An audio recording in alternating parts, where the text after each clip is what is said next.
One thing I always say is work smarter, not harder. If you aren't using the Solo app, then you may be working harder. So let's change that. Download the app, link your accounts where you can manage your income, track your expenses, and project your taxes. Not only that, but you can plan by optimizing your time, make more, and even guarantee your daily pay with guaranteed earnings. Download Solo and begin to work smarter, not harder today. Link is in the description. All right, let's get back to it. All right, with that being said, let's move on. Let's talk about Uber and Lyft drivers frustrated and are fed up. Well, this is the one I'm talking about. So you have to read this because I made it bold, but I still can't fucking see it. I need to go to eye doctor. Oh my God.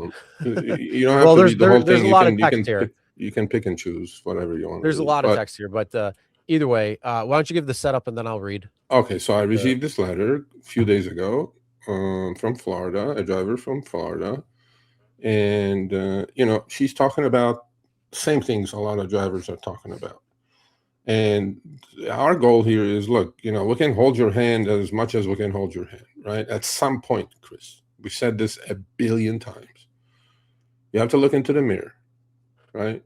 Complaining is not going to get you anywhere. You're in charge of your own life. What are you going to do about it? Now, this driver says, I'm actually seriously looking to get a W-2. By all means. The Uber is not going anywhere. Lyft is not going anywhere. And we always say that. You have a plan B. Rideshare is not a career, okay? Rideshare is a stopgap kind of a thing. Although we do have a lot of veteran driver audience here who've been doing it for a decade. And yes, the trend is not your friend. Yes, all that stuff. Everything you say is true in this letter. But at some point, right? Definition of insanity is what, Chris? You do the same thing over and over and expect different results.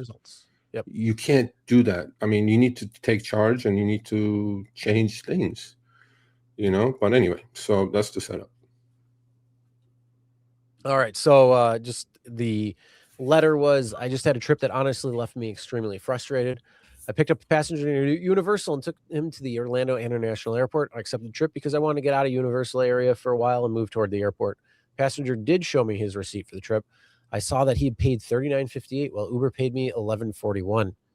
That's a $28.17 difference.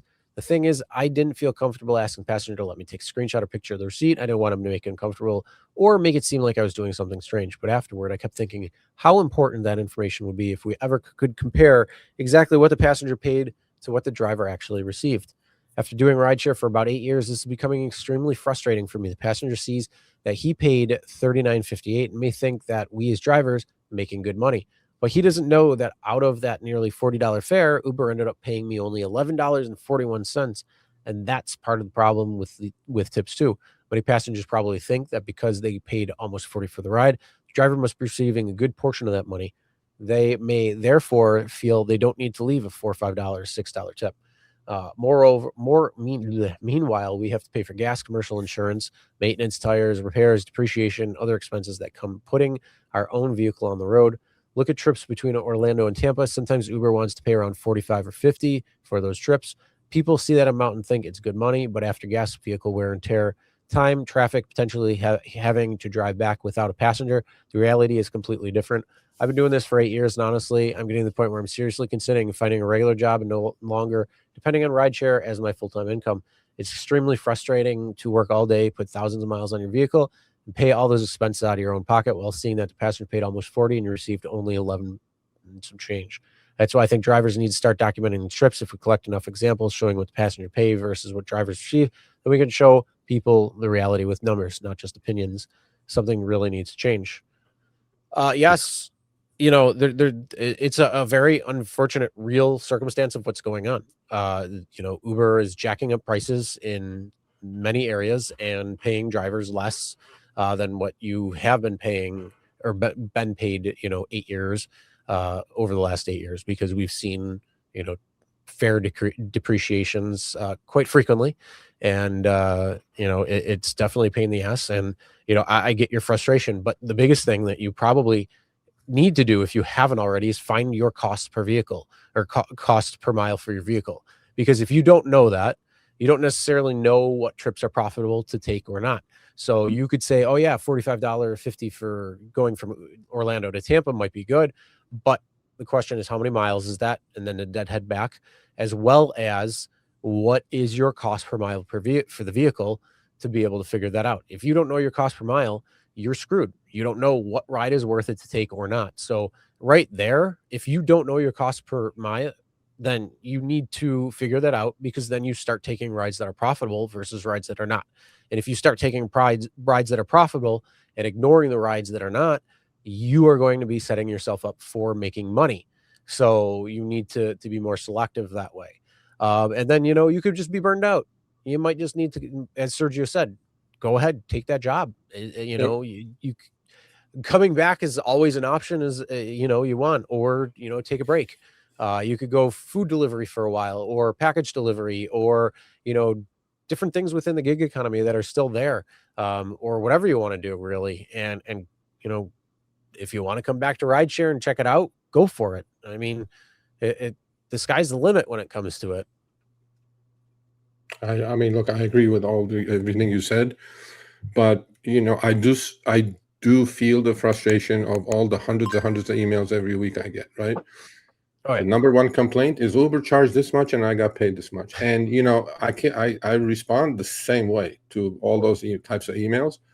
I said at some point, you have to stop caring what Uber charged. Period.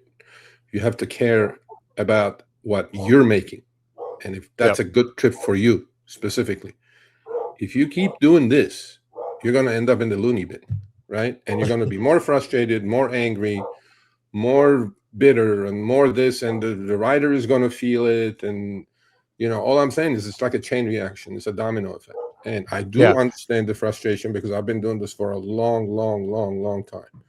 And but there isn't much you can do about it other than you need to look and get in front of the mirror. Look, I love the flexibility. That's the only thing that this gig has going for itself. Still, there are still pockets of the country that people are making really good money, but they put the hours in. And I know Florida, Orlando especially, is a really tough market. And but at some point you have to be honest with yourself and say, okay, I did it for 8 years. Because you're saying everything Chris said, like cost of this and has gone up, and my costs are this and this and that. You obviously know what you're talking about. But at some point you have to be honest with yourself and say, hey, it was a good ride. We need to do something else. And you'll get used to it. You'll get used to, being on a 9 to 5. Yeah. And then, I mean, the other thing Chat's saying too, which is absolutely true, is check the rider receipt. Now, what we like to go beyond that is, what did the rider receipt show, or what did the passenger receipt show that the rider actually paid, versus what the rider in their app actually got? So is that same $40, on both apps to the penny, or is it a little different? That's the one thing we always want to know. So taking a screenshot of that, or something from the passenger's app, and then going into your app and looking at the trip receipt is good to see, because that's where you can see if there's any discrepancy, because you kind of got to go on Uber's word. Now, I mean, they are a publicly traded company. They do have to get audited and those types of things. So them cooking the numbers like that would be huge legal liabilities. So I don't really see them doing that. But Chris, for every time I read this type of thing, if I had $1 for each time I read this, bring the proof to me. I will take Uber down. Bring the proof to me, because I've been dealing with this type of comment for the last 5 years, 8 years. Yeah, they're stealing your tips. Bring the proof to me, not some hocus pocus screenshot or whatever. What am I wrong about? What am I wrong about?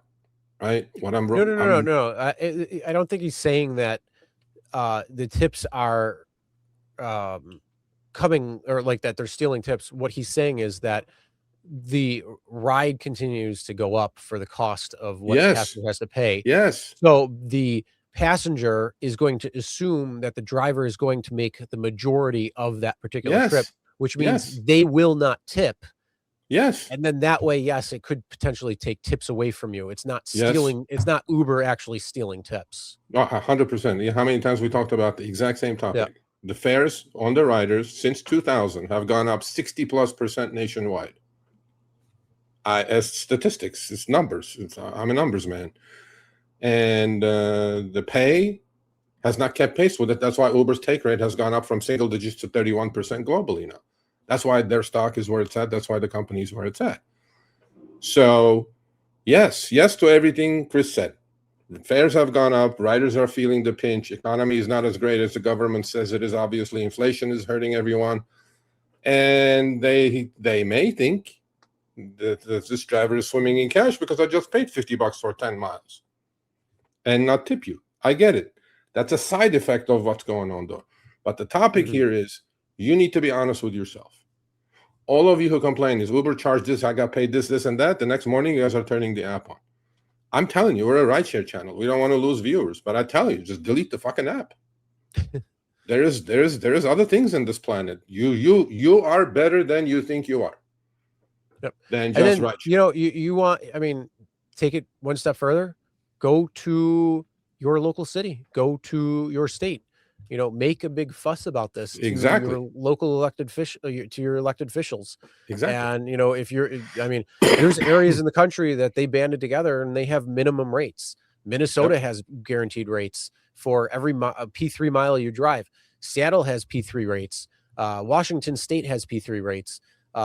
Massachusetts has, it's a little bit different, so it's not like guaranteed rate, but it's guaranteed time rate.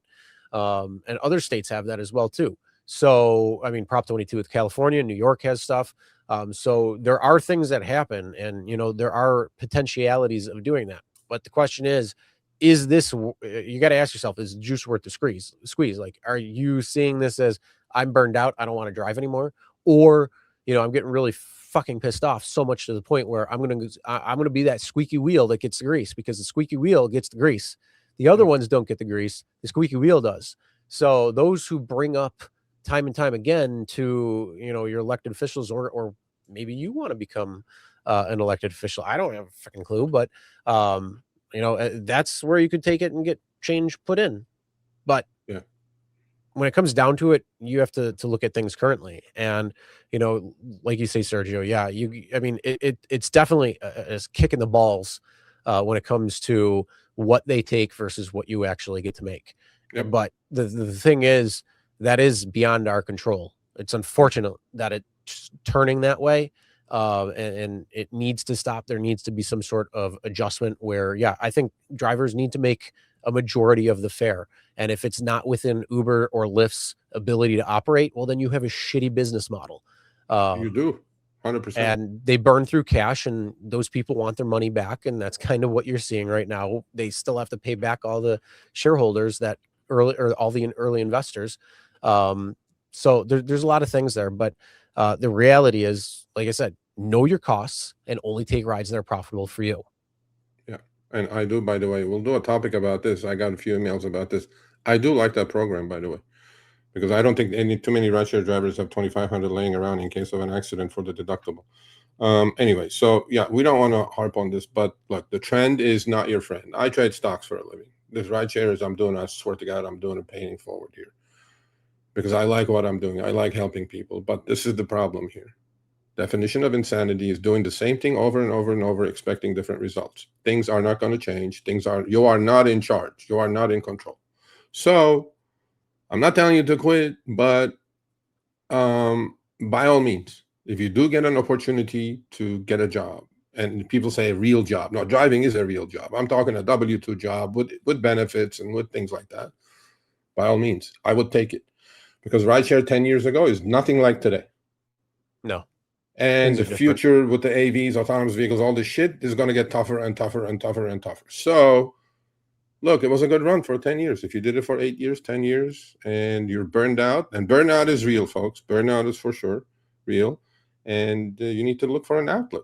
And if the outlet is a job for a 9 to 5 that you're happy about, by all means, All right, thanks for watching. That short little clip was from our live stream, Show Me the Money Club with Sergio and myself, Tuesdays, 6 p.m. Eastern, 3 p.m. Pacific. Make sure you subscribe, turn on all notifications so you get notified when we go live, as well as all of our awesome content.